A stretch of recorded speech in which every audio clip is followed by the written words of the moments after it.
Good afternoon. Thank you for joining us today for this Zoom media conference and Facebook live stream. Today, Windsor Mayor Drew Dilkens is hosting a Remembrance Day conversation with a group of local veterans, officers, and military family members in advance of November 11th. They are joined by representatives from our local media, while everyone else is able to join us via Facebook live stream safely from home. Mayor Dilkens will provide some introductory remarks momentarily, followed by a conversation with today's panelists. We will conclude with some questions from members of the media. A reminder that participants must turn your own microphone and camera on and off using the Zoom buttons in the bottom left corner of your screen. Panelists, please ensure that your camera is enabled for the entire session, but only turn your microphone on when speaking. Media members, please use the chat function in the Zoom screen to request a question. And once the conversation has wrapped up, media members will be called on to ask questions and your microphone will be enabled. Thank you for your attendance and participation today. I'll now turn things over to Mayor Dilkens to start us off. Go ahead, Your Worship. Well, thank you very much, Dana, and thank you for all who've joined in. And of course, it's great to have all of our veterans and service personnel with us for a great conversation over the next hour. And of course, this is the eve of Remembrance Day, marking the end this year, the 75th anniversary of the end of the Second World War. And I'm pleased to be joined today by Paul Lozon, who's the president of the Windsor Veterans Memorial Service Committee. Mike Lapine is here, a Vietnam veteran, U.S. Army and North Wall Rider member.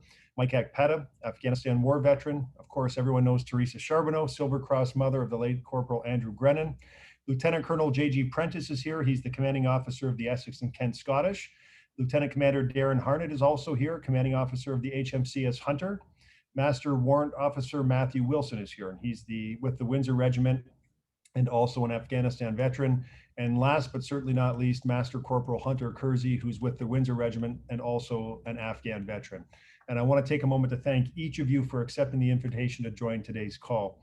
Now, whenever we put something like this together, we know that the format alone means that we will be leaving some people out who would love to be part of it, and we'd love to hear from them as well. The group here today represents a cross-section of those impacted by a life of service in the military, including our veterans, our military personnel, and of course, family members. And I wanted to provide a forum for a conversation reflecting on the contribution of veterans, on veteran stories, and of course, on the impact that a life of service has on the families and the loved ones of our veterans. And I wanted to discuss the challenges that the COVID-19 global pandemic has created when it comes to gathering to celebrate our heroes, and to have an opportunity for those of us participating today to reflect on the importance of Remembrance Day. Now, when we put together Windsor's Remembrance Day service for this unique year, everyone involved knew that we would be losing that personal touch that comes from veterans sitting and standing side by side with community members to share their stories. And whether it's rain or snow, whether it's 75 degrees in November like it is today, thousands of people generally show up. And it's on November the 11th, it happens at cenotaphs, it happens at legions, it happens at luncheons. And of course, this year, as our community continues to respond to the pandemic, we are unable to gather together as easily as we once did. The service is going to be incredible, but we're asking folks to watch it from home. And so we're doing these virtual Remembrance Day service tomorrow. Last week's virtual Lest We Forget concert was held by the Windsor Classic Chorale, and the video testimonials that we've been sharing online courtesy of the Veterans Memorial Project. We've been finding ways to pay tribute and to pay our respects this year. We've also been pausing to reflect and to say thank you to the brave men and women who fought to leave our world just a little bit better than they found it.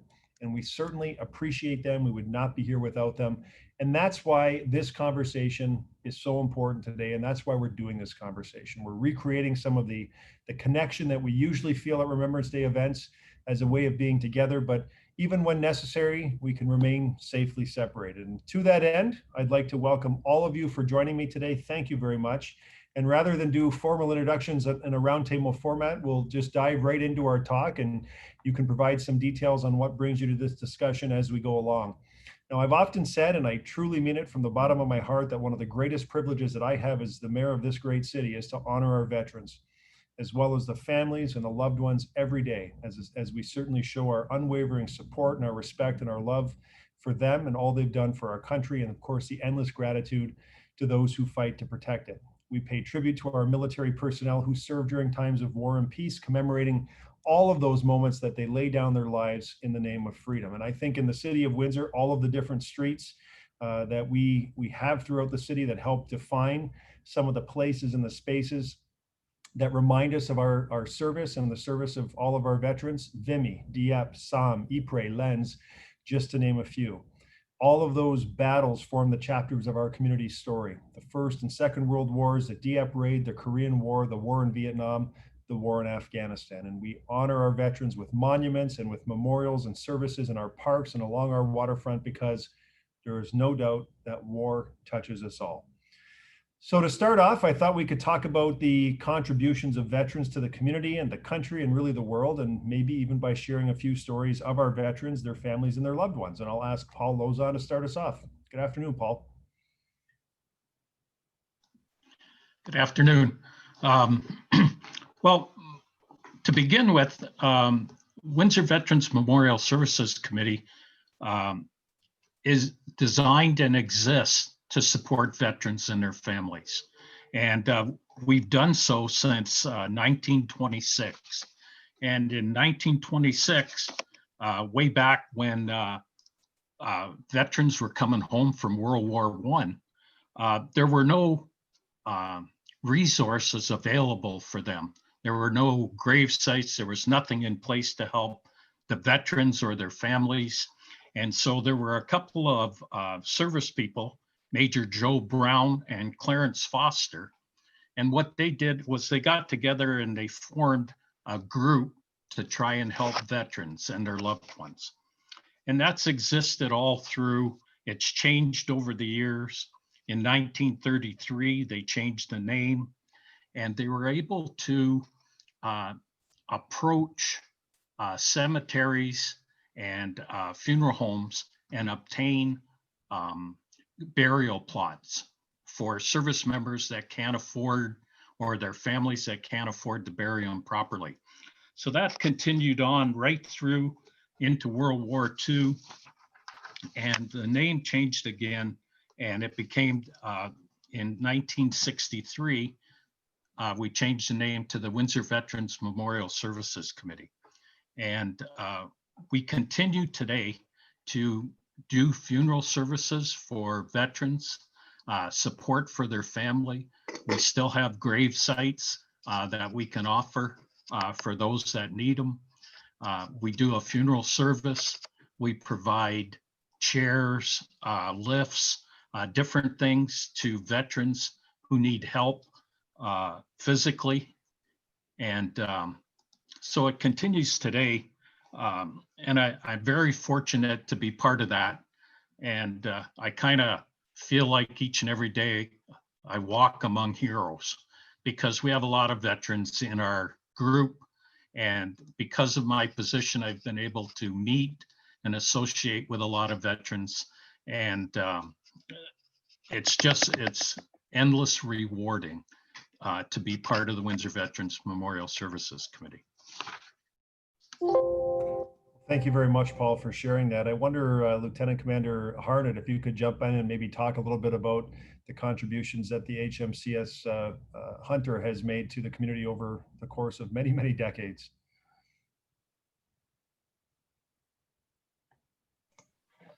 Thank you, Your Worship. I can't go back to the start of Hunter back in '41, but I can certainly talk about some of the more recent developments. As everybody knows, this year COVID hit, along with continued record high waters in the Great Lakes. When the call went out to the reserve forces to get people ready to respond to the COVID crisis and possible flooding events again, we asked our people and quickly got over 40 members signing up to say, we're ready to go. Fortunately, I could send about 15 of them off, but the remainder of them continued to be ready and ask how they could get in to participate, to volunteer, to help their community. And that ties back to a little bit of what we're talking about today, and that being Remembrance Day, because one of the things that I like to do is tie those relationships, those events that I have personal personal contact with in today's world, and tie it back to what we've seen in the past. And I just, I think of the quickness that these people volunteered to help their local community. And I think about the numbers, scores of people from Hunter who volunteered in 2 world wars, in the Korean conflict, with the same level of dedication, going out to answer the call to help their country. Certainly, COVID's not a war, but there is a high level of uncertainty that was associated with it, especially early on. And then there was a high level of uncertainty that's associated with those people that volunteered to serve in the wars in Afghanistan, in Korea. The Hunter continues to assist the community in any way that we can. We always stand ready to support our local police, our local first responders. This year, because of the high water levels, the RCMP had to move their boats that patrolled the Detroit River and found home at Hunter. So we're happy to help in any way, shape, and form. Thank you. Thank you very much. Lieutenant Colonel Prentice, Essex and Kent Scottish certainly have very deep roots in the community. Can you talk to us a little bit about the history of the Essex and Kent and what they continue to do today? Good afternoon, Mr. Mayor. You're certainly right. I mean, the history of this regiment goes back in one form or another to well before Confederation. The current regiment was an amalgam created in 1954 from the Essex Scottish, of course, based in Windsor, Essex, and the Kent Regiment based in Chatham and Kent counties. To bring it back to more Remembrance Day theme, I mean, for a regiment, we really have 2 Remembrance Days. We have the 19th of August, which is, of course, a very significant date on the regimental calendar, where we commemorate actions at Dieppe, because the Essex Scottish were, of course, as I've said, a precursor to the modern regiment, and were significantly involved in that raid. So we've got the beautiful memorial along the Esplanade there in Windsor, and we commemorate that annually on the 19th of August. This year, of course, with COVID, it was different than what we would have liked to have had. Ideally, we make a very big show of that date, and I know you were there. But certainly this year we did what we could in a COVID-safe manner to commemorate that important occasion. Certainly the regiment has been very, very active in everything the Canadian Army has done overseas. We have veterans that have been to Bosnia, Croatia, Cyprus. Quite a large number have tours in Afghanistan, in some cases multiple tours. Well over 20% of our effective strength of about 180 have been to Afghanistan as individual augmentees to the regular force. So there's been a great willingness to, first of all, join the reserves, become part of that regimental and military family, and to then volunteer a second time to deploy overseas. Because short of an order in council from the Governor General, which hasn't happened since the Second World War, all of our members, when they deploy overseas, are volunteering to do so. So they're really kind of being tapped twice to step forward and do what the country requires of them. And it was the same thing really for the current pandemic situation, as Lieutenant Commander Harnett has mentioned. The call went out in the very early days when no one really knew what was going to happen. And we were swamped with volunteers ready to go and do whatever needed to be done. We, in fact, sent about 30 to 35 soldiers up to Canadian Forces Base Borden, north of Toronto.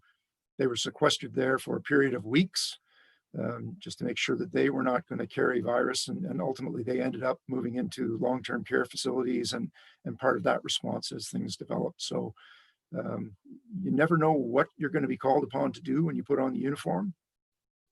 But it is very much a family. We support each other, and we are here to do what is required when Canadians need us to do it. Thank you very much for that. Maybe we can shift and talk about the way service impacts people impacts families, impacts those who serve. And Mike Akpata, you're an extremely articulate individual. I've had the pleasure of listening talk many times about their service and the impact and the effect that it's had on you. And I wonder if you could share just a little bit of that experience that you've had with those who are watching. Thank you very much, Your Worship. My pleasure to be here. The impact of service upon me has not only resonated with myself, but also my family. And I give you the example, sir. When I deployed to Afghanistan in 2007 as part of Task Force 107, my daughter was 5 months old, my son was 2. So they didn't miss me because they didn't really know me. But as a parent, to leave your children to go to fight a war was difficult. My wife was a Windsor police officer and was on maternity leave when I left. So imagine this. Hi, honey. I see that we've had a baby. That's great. By the way, I'm going to Afghanistan to fight a war. I don't know when or if I'm coming back. See you later. Goodbye. So from my perspective, the spouses that support us are absolutely outstanding. Never a complaint, never a grumble, or at least not openly. And she carried the household. She carried 2 young children by herself while watching CTV News, watching the displays of, unfortunately, the 22 young Canadians that were killed on my tour. So as the Lieutenant Colonel just spoke, we are a family. We are a tight-knit regimental family that supports each other. My wife is as much a part of the Essex and Kent Scottish as I was with my 26 years of service. What it does to me is, sir, I walk around our community and I see what we are able to do as a united group of Canadians. I see what we're able to do when the city of Windsor was one of the first to put Afghanistan on their memorial, when the Sylvia Pagoda Memorial was put down by the river. And it's things like that that righted wrongs, because when I speak with the Korean vets and they talk about their return home and how they felt and how they were treated, I can say this to you, sir, the city of Windsor, Essex County, and the communities around here have treated this Afghan veteran with the utmost civility and respect. And it was learned at the behest of the veterans that came before. So the younger generation, the younger folks, whether it's my 15-year-old and 14-year-old, they're completely immersed in Canadian history. Myself, as what I call a junior veteran, the senior veterans to me being World War II and Korea, I have nothing but respect for the footsteps that I followed in. And what it has done is it's taught me things bigger than self. When you are in the infantry and you get down to last magazine and somebody calls last mag, you throw them a mag. You don't ask them where they're from, their race, their religion, their sexuality. None of that stuff matters. It is the flag on their sleeve that they wear. And what it has taught me is that Canadians are full of one thing that makes us completely awesome: self-sacrifice. We do things for people bigger than self, not asking for anything. And I look at the history of this country. We don't hold territory anywhere. We go, we fight the fire, we come back home, and we don't brag about it. And that is what makes belonging to this group, the veteran group, one of the proudest things that I have. Men and women, outstanding. Like I said, in 1991, I had the privilege of being on parade with when Fred Tilson stepped down as the honorary colonel of the regiment. Absolutely outstanding individual. To say that I spoke with him inspired me to do more. And for most of my colleagues who have served, that's all it is. It's someone who lit a fire in you that you can do more to appreciate what you have in this country, in this county, in our cities, and to go out and do it. Because if we don't, who will? If not me, then who? And I look at the example the senior veterans have given us, and it becomes easy to stand on the shoulders of those giant men and women. Thank you, Your Worship. Thank you, Mike, for that. It's always interesting. You're so articulate, and you really get right to the core of what that feeling is like. And I'll shift over to Teresa. And Teresa, I think the whole community in September 2008 just wrapped their arms around you and recognized that your son was really a month away from coming home when you received that news. And I wonder if you can just, I mean, in any way, in your way, share with those who are watching how you found out, what that feeling was like, and what is it like to be a mother when you have someone when you have a child who's serving and you don't know where they are, all the things that Mike just said, you don't know where they are, what they're going through, what they're feeling, and what kind of risk level they have.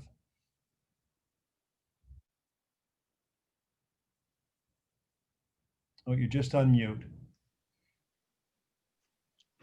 Now good? I can hear you. Yeah, thank you. Alrighty. Sir, that morning, of course, changed my world. It changed my life. It changed everything about it. I had often wondered, going through almost a complete full 2 tours, how would I find out? What would happen? Well, then I did find out, and as most people know, it was the commanding officer and the chaplain from the Essex and Kent Scottish that came to my door to do the worst job I'm sure they've ever had to do. And of course, being in dress uniform meant they were in kilts. Had they been in dress greens, a uniform that I would more immediately recognized, I would have known immediately. Because they were in kilts, I did not know until Colonel Brose was speaking, and I glanced at the gentleman standing next to him and saw on his lapel the crosses. It was when I saw that cross that I knew.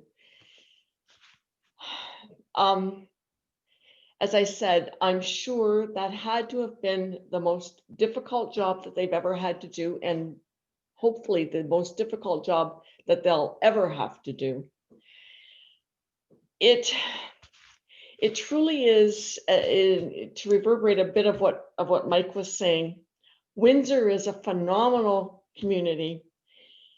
I have gotten to know quite a few members, quite a few people who have lost loved ones all across Canada, and nowhere else is there done what's done in Windsor. Nowhere else is there as many cenotaphs, memorials, flags of remembrance. It's difficult to articulate in a few words exactly what Windsor is and does for me as a family. What I'd like to talk about a little bit about older veterans and what, like Mike said, we have big shoulders to stand on. I read a line in a book that says, sacrifice can be instructive. It can teach a lot about yourself and about other people. It can engender sympathy and it can foster empathy. There is nowhere like Windsor can I reflect on those words. And of course, I mean, to every veteran, to every person that's ever donned a uniform, the word sacrifice is self-explanatory.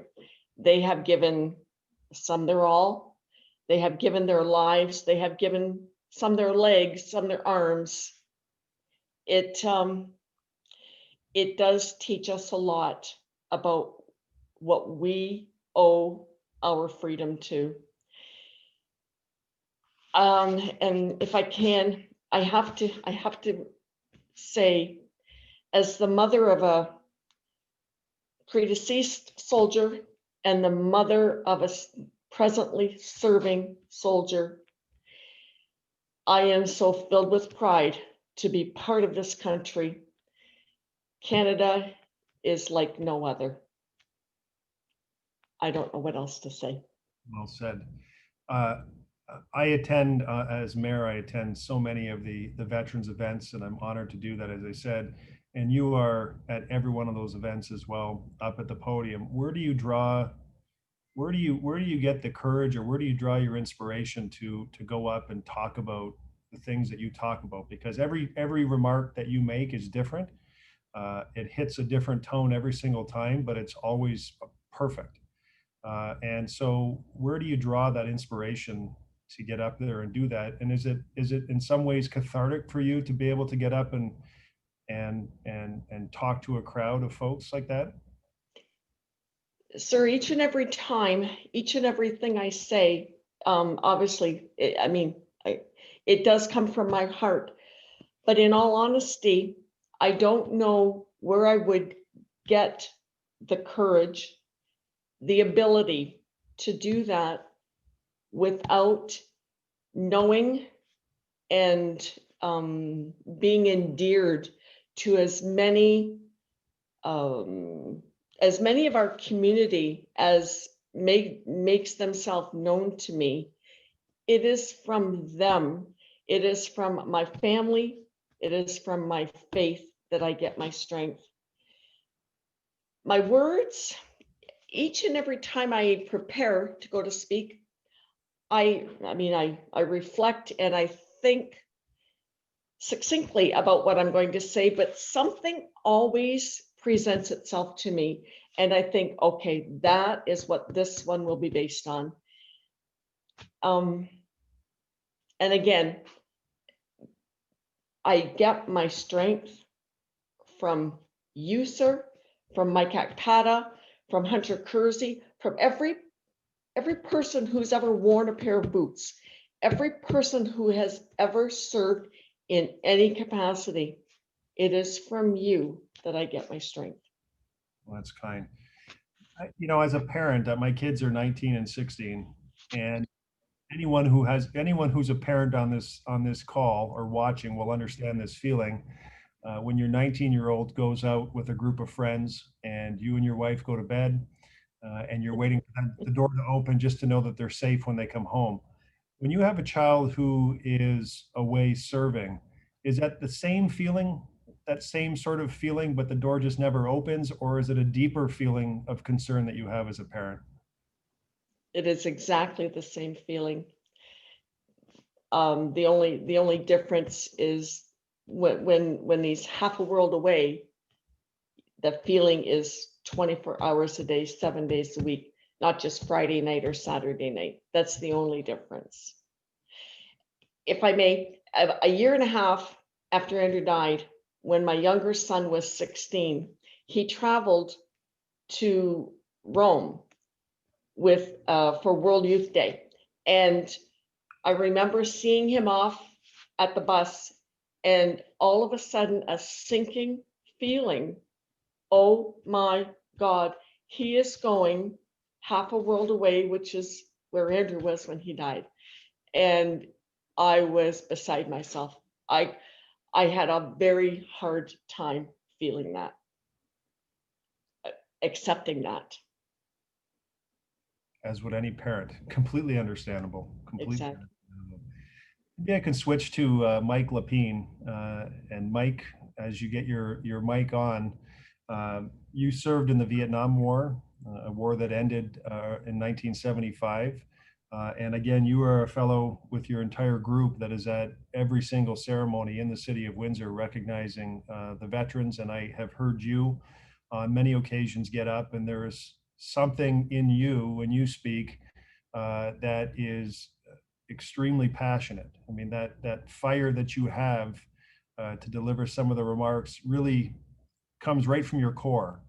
And so how is it that this many years later, that fire is still so strong inside of you? Where does that come from? What kind of experience did you have that is so deep that you're able to draw from? And you're still muted. Sorry, Mike. Now am I there? Now we can hear you. Great. Now you can hear me. I think it's because I have always loved the military my entire life from the time I was a kid. And I guess the experience that we experienced coming back from Vietnam was not very pleasant. And I found the opportunity, and part of the healing process, I believe, in my heart and in my thoughts, is that don't think about yourself, think about other people that maybe cannot get beyond what is destroying their lives.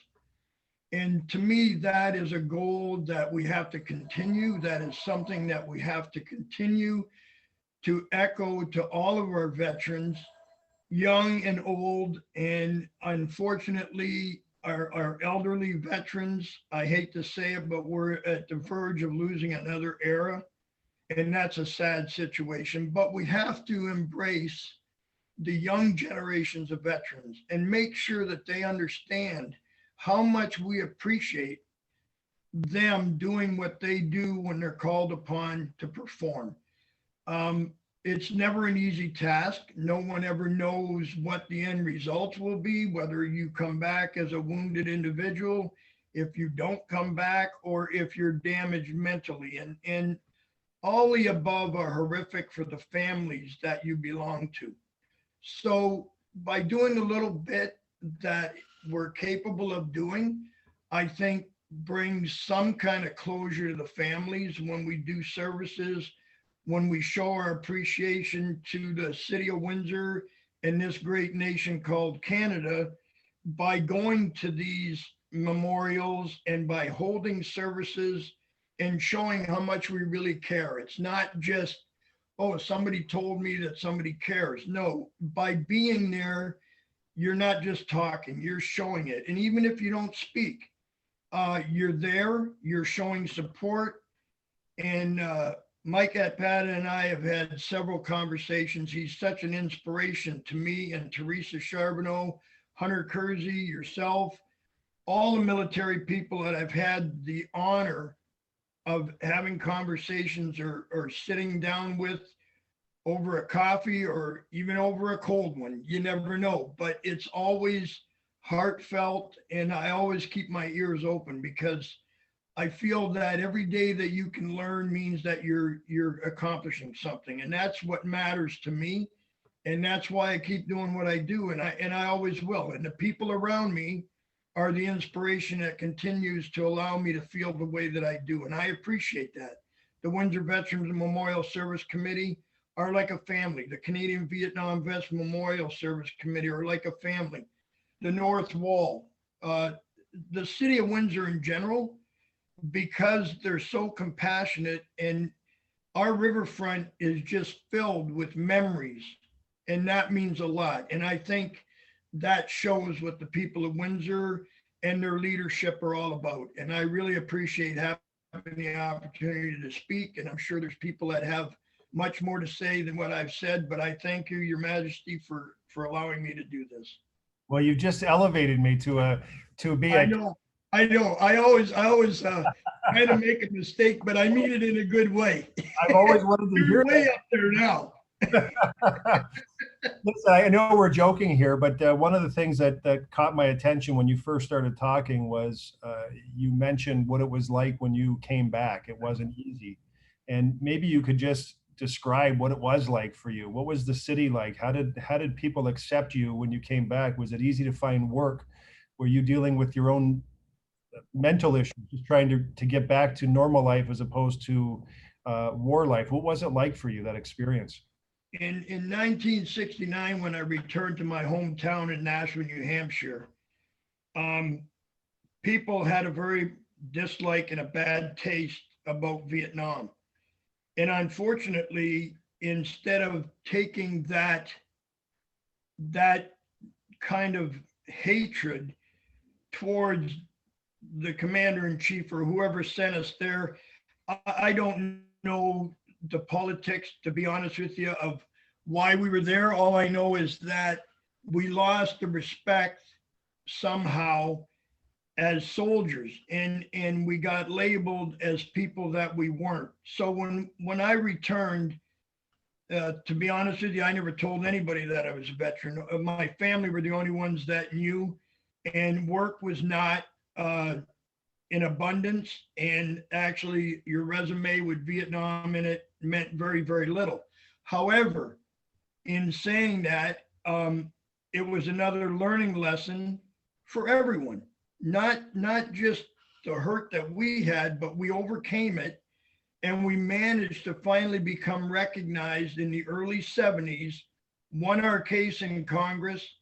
out of that came Rolling Thunder, which was one of the biggest forces that got us recognized. And now we're very proud to say that we served. It may not have been a war that people appreciated, because a lot of people thought that there were reasons behind it that were not honorable. Like there was no parade, there was no welcome. It was very off key.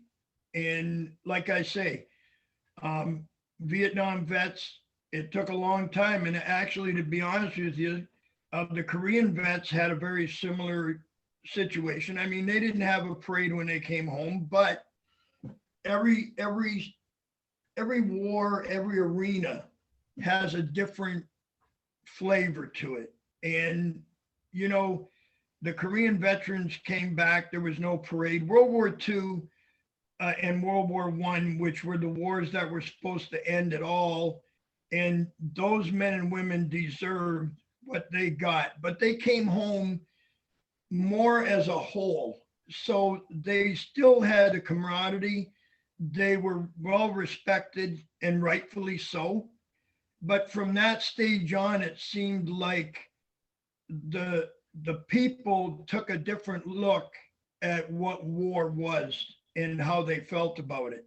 And I've always said, anyone that believes that a soldier donned a uniform in hopes of going to war are wrong. They don a uniform because they care. They're willing to give their all for all the right reasons, not to go and do harm to anyone, but to make every nation and every country in the world free and having the rights that we have here. And that's what I honestly believe. But it's better now than it ever was, as far as being able to speak as a Vietnam veteran. And Canadians, I mean, I was born US, but I am a Canadian, and I'm very proud to be a Canadian. And all the folks that I've met that served in Vietnam as Canadians did not volunteer to go to war. They volunteered because there was no work, lack of work, and they just had an opportunity and felt that's what they wanted to do. One of my heroes, Wayne Hellman, he did not join with any intentions of going to Vietnam, but he only had 6 months left to go. He had a baby girl on the way, and he went and he did his duty and came back and tried to get people to understand that Vietnam was a war like any other war, and there's casualties and there's sacrifices made and there's people hurt. There's never been a war where people that are innocent do not get injured and do not get hurt, just like the families back home that have to receive their loved ones as they do at times. Thank you, Mike. I can bring in Matthew and Hunter to the conversation now. Obviously, both Afghan veterans from their profiles.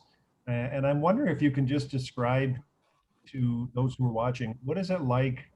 I'm just assuming this to be true, but what is it like when you get on a plane and you land at Kabul airport or military base somewhere in Afghanistan, and you're off that plane on the base, and the first time that you leave the base, what goes through your mind, and is it like people see on TV, or is it a different feeling when you're actually there, perhaps surrounded by mountains and in that environment itself? You want to first, sir? Sorry, maybe I'll go to Matthew first.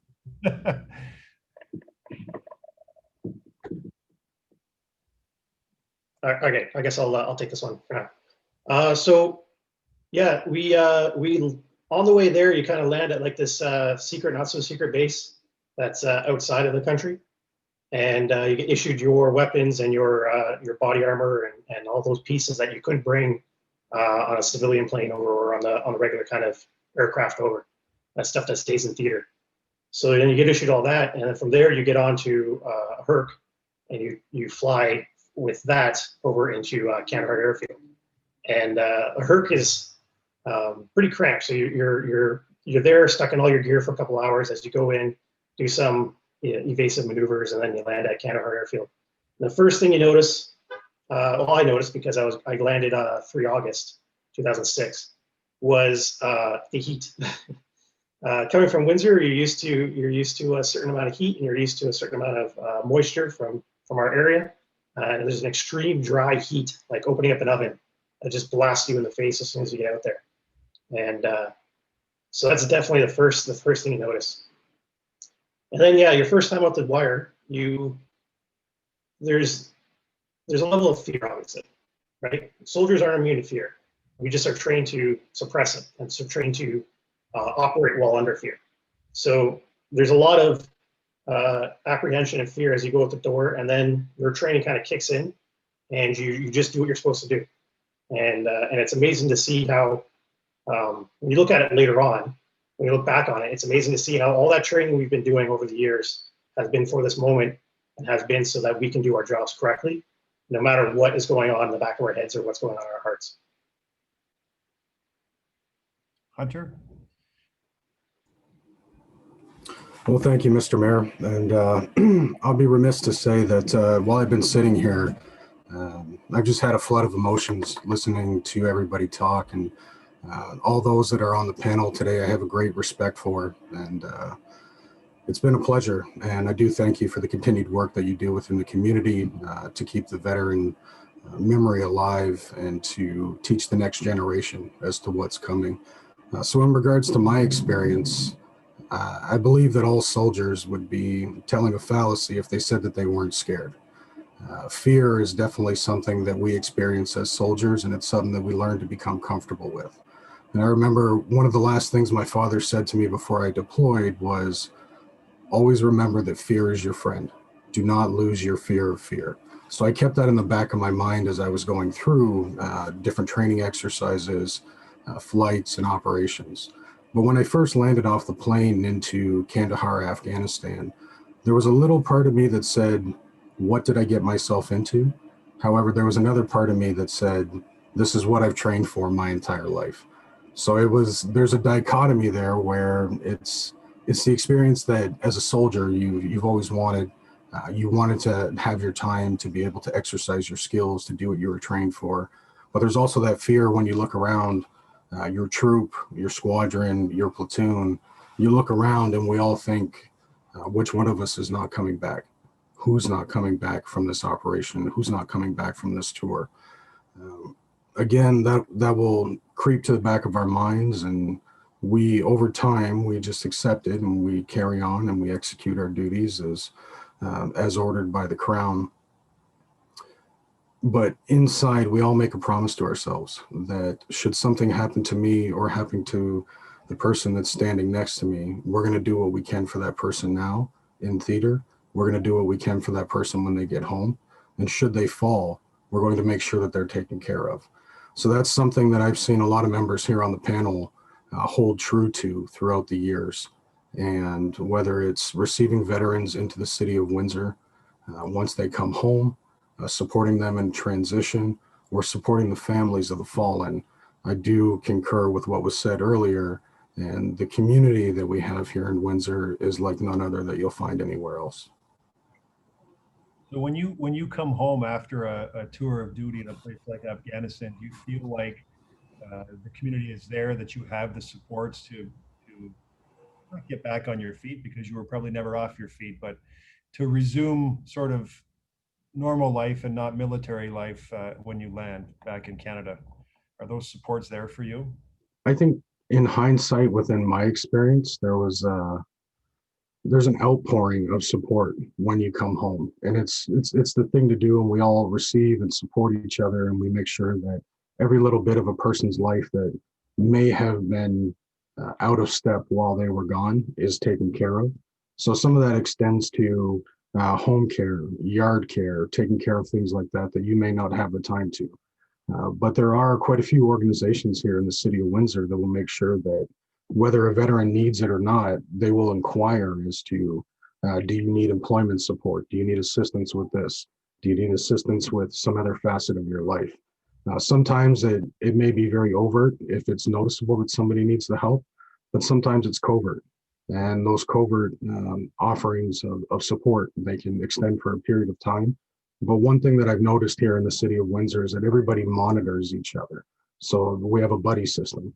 And some of the panelists online, as well as some people who may be watching at home, they're familiar with the concept of sending up the count while you're on patrol. So we always want to make sure that everybody who is on a patrol is there and accounted for.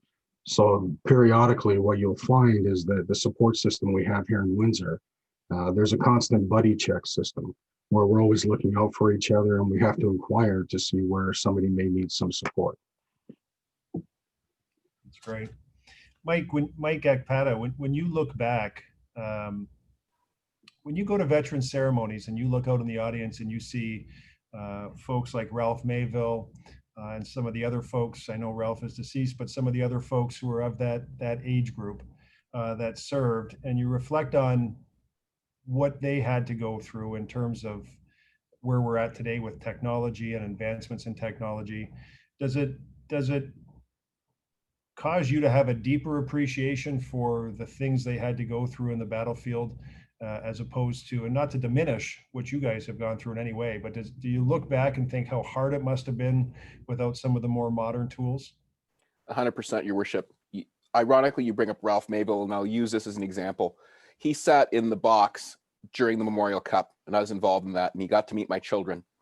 And my daughter said, "So which war did this guy fight in, Dad? He looks a little old to have fought in Afghanistan."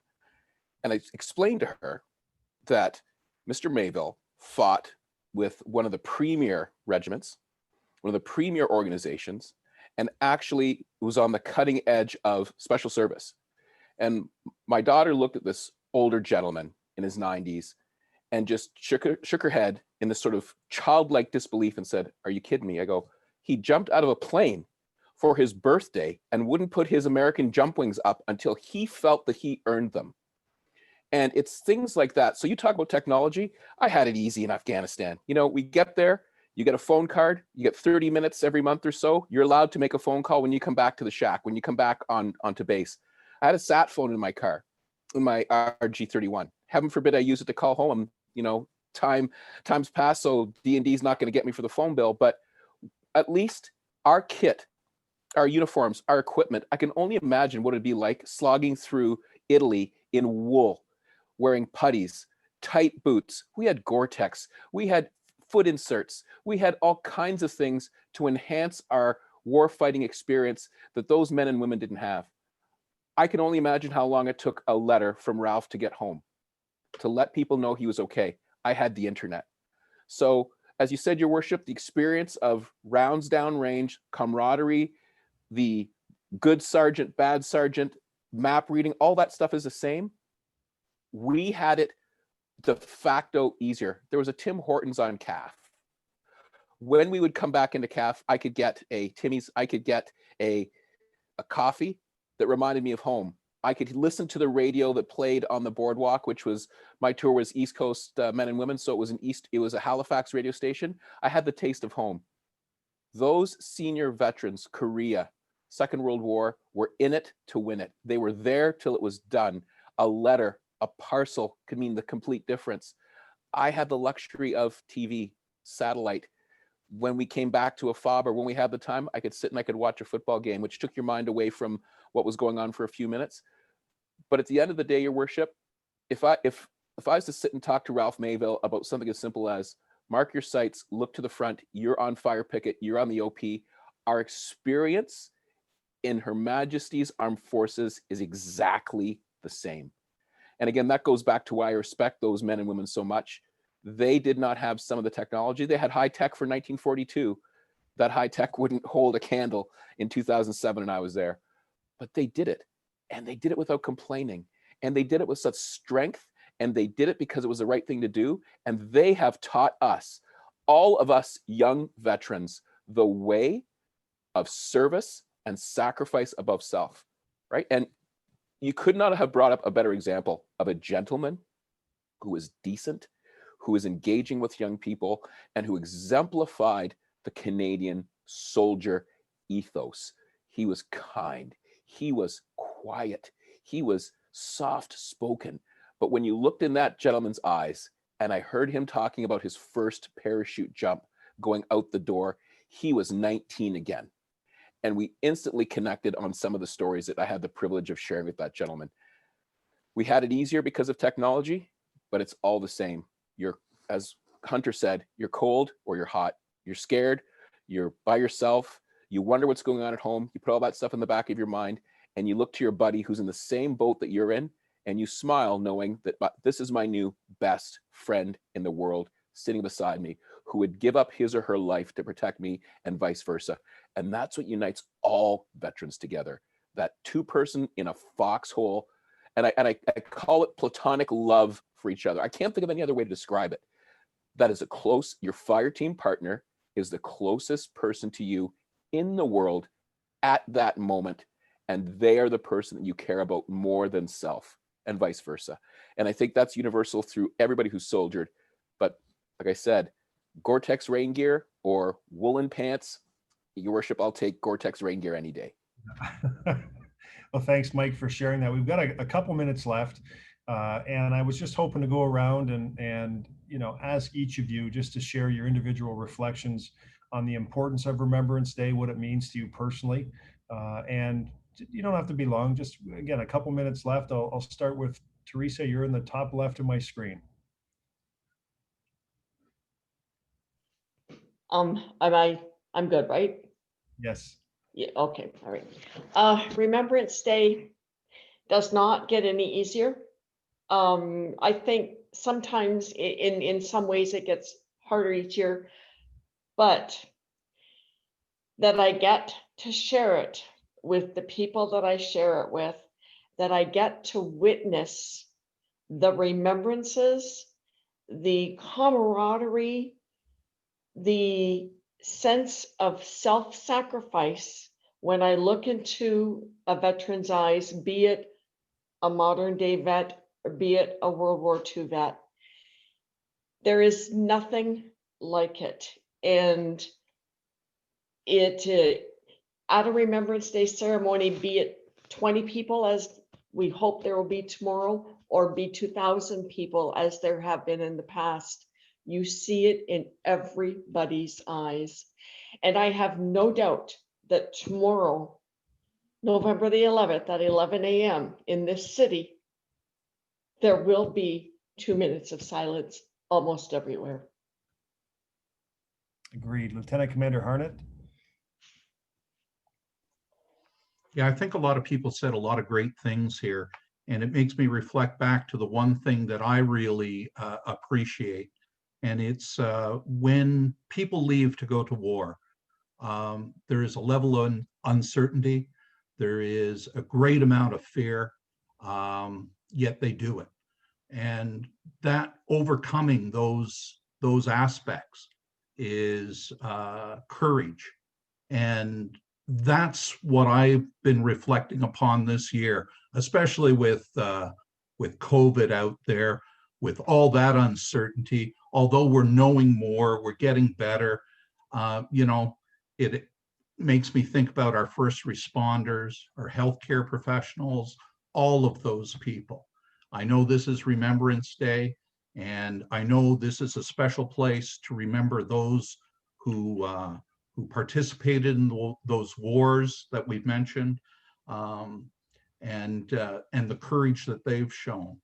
But I think courage is the theme word for me, especially this year. Thank you. Thank you very much for being here. Paul Loza, what does it mean to you, Remembrance Day? As far as Remembrance Day goes, it's like I had said earlier, when we assemble, it's like walking among heroes. To see those veterans sitting in the front row, and despite our cautions, I know they'll be there tomorrow, and a lot of them.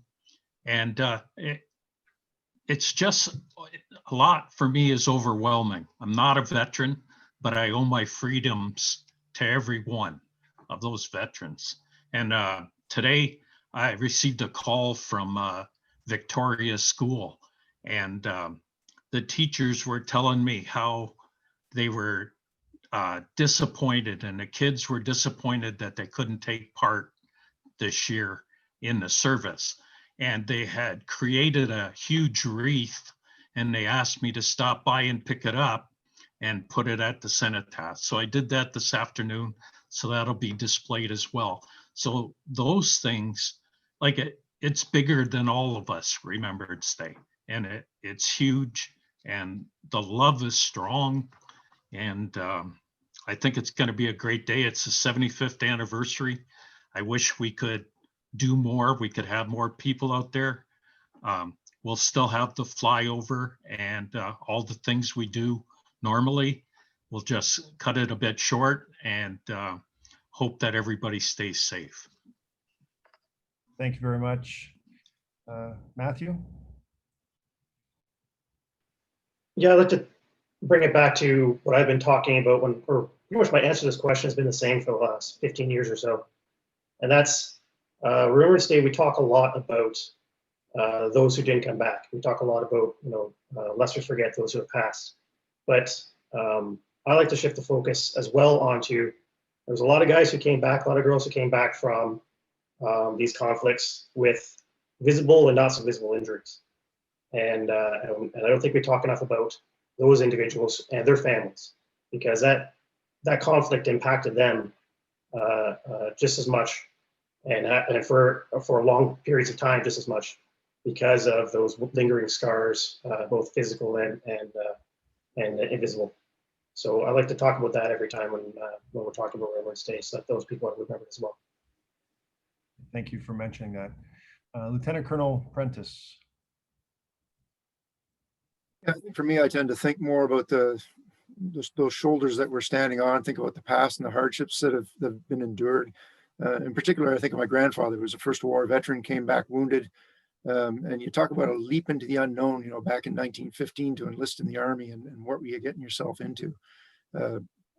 So, that kind of thing that Mike Pata was talking about, the hardship and the difficulty that they've gone through compared to what we've gone through in modern conflicts, which is not to take anything away, of course, from our Afghan veterans. I mean, a very difficult conflict.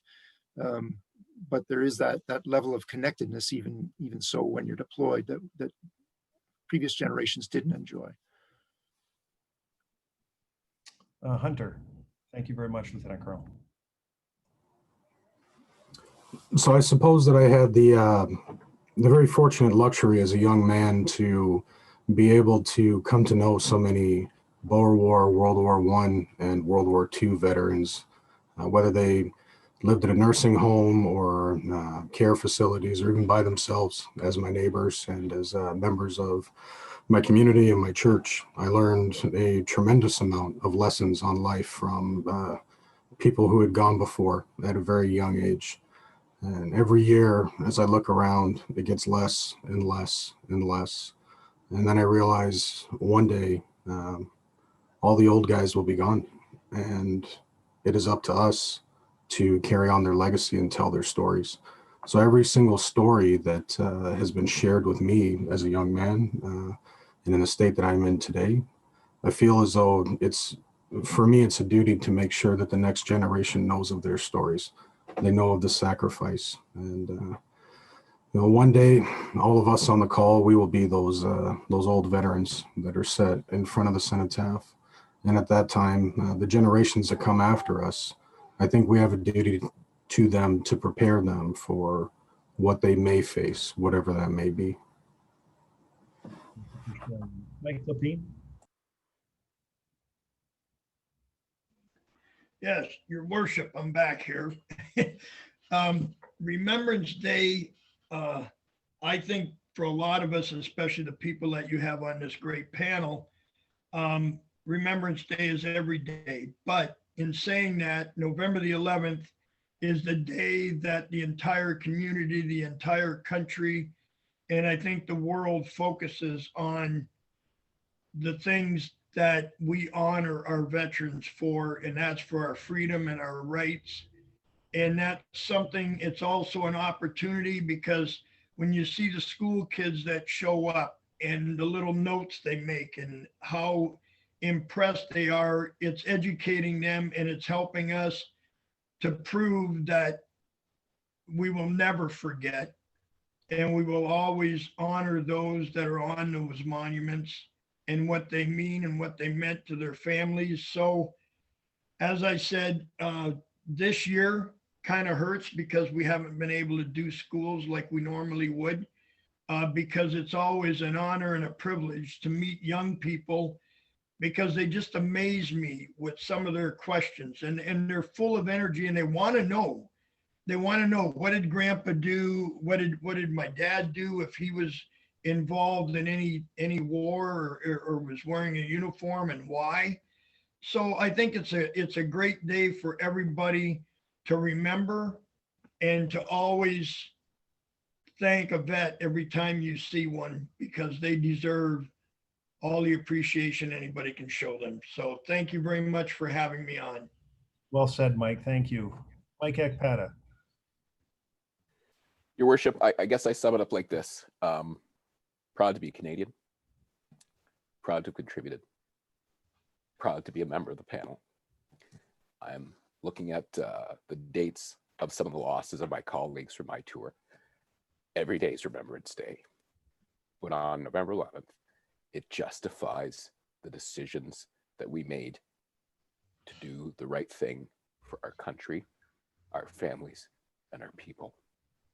And to educate the younger children to appreciate what they have. So for me, it is simple as this, Your Worship.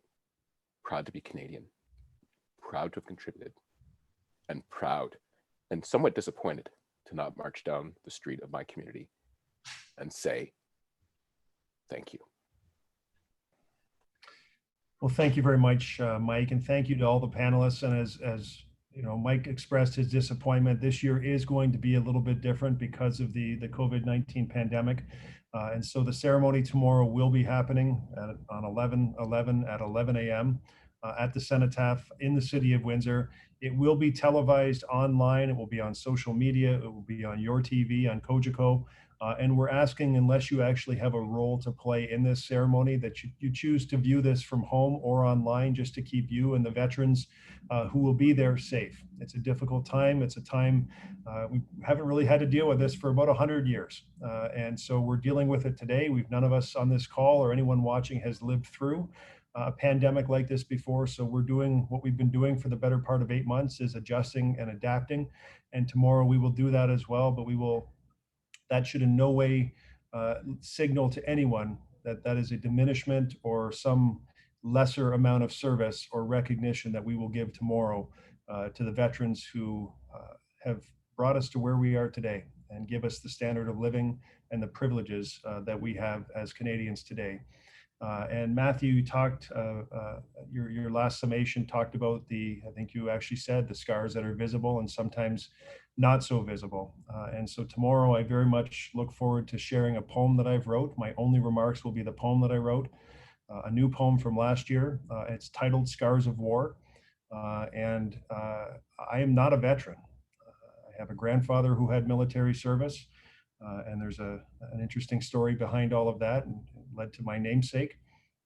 But I'm not a veteran. But what I do when I write these poems, I actually include my children's names as some of the folks. And as a father, and certainly as mayor, I have a very deep appreciation, more so than ever before, in my chair as mayor, for the service of our veterans and our active military officers in the community. But I use my own kids' names, or in this case, one of my son's name. And it's very easy to, as a father, to think about what it means when you're putting the pieces together and sending your child off to war. And so the emotion that goes with writing those things is I think, as deep as it would be for any parent who actually is sending someone away, because I can really feel what Teresa articulated, not what you had to deal with, but what you articulated in terms of the service of your children, including your son that continues to serve. So I look forward to sharing that tomorrow with everyone. And we just ask again, Paul, thank you for your work. We ask again that you choose to view this from home in order to keep our veterans, many of whom are in a delicate age category, as safe as possible. And we know you'll do that to keep those folks safe. So all the folks who are on the call today, thank you very much. We've gone over time by about 12 minutes, but it was 12 minutes very much worth it. And I think those who are watching will appreciate the extra time that we've spent sharing some of these stories. It's been enlightening for me. I appreciate the time you've made, and thank you for sharing those stories and those experiences with everyone in our city. Dana, back to you. Thanks very much, Mayor Dilkens. At this time, media members in attendance, if you wish to pose a question to any member of the panel, please go ahead and use the raise hand function in Zoom or indicate in the chat. I'll call on you and your microphone will be enabled. Once again, any interested media members that would like to pose a question to the panel. Our first question comes from Christy Lee Varley at AM 800. Christy B, go ahead and enable your microphone, please. Hi, everyone. Can you hear me okay? Yes, we can. Perfect. Thank you for sharing all of that information and all those stories. I know that Mayor Dilkens and some of the panelists have expanded on this a little bit already, but if I could just get anyone who wishes to speak really on what your message is for this Remembrance Day in particular, as a lot of people, do find comfort in physically going to the cenotaphs and going to the memorials and the different services, which obviously, we can't do this year as we normally would. So just looking for some messages for people that, will hear this on how they should maybe reflect this Remembrance Day as we're all experiencing some different challenges.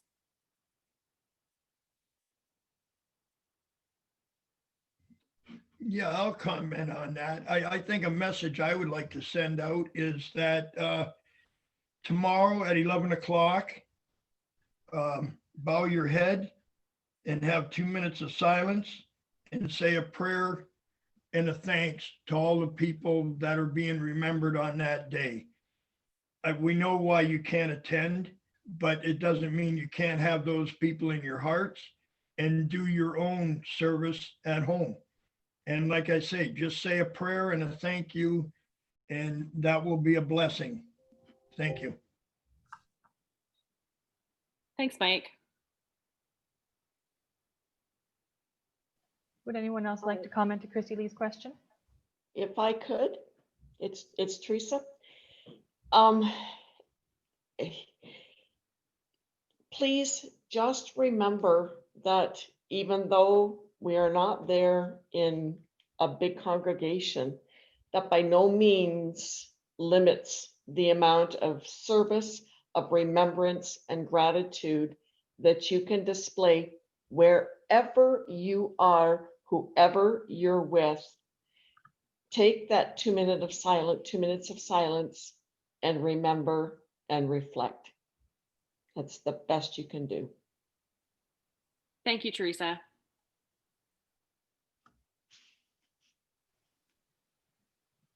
Thanks for your question, Christy. Any follow-up? No, I'm good. Thank you. Thank you, everybody, for your participation today, and thank you to those who answered. Excellent. Thanks for being here, Christy Lee. Any other questions from members of media before we complete the panel? That seems to be it. Thank you all very much. I'll turn it back over for closing remarks to you, Mayor Dilkens. That's it. I have nothing else to say. It's all been said. I look forward to seeing as many of you that will be there in your respective roles. And again, thank you very much for your service.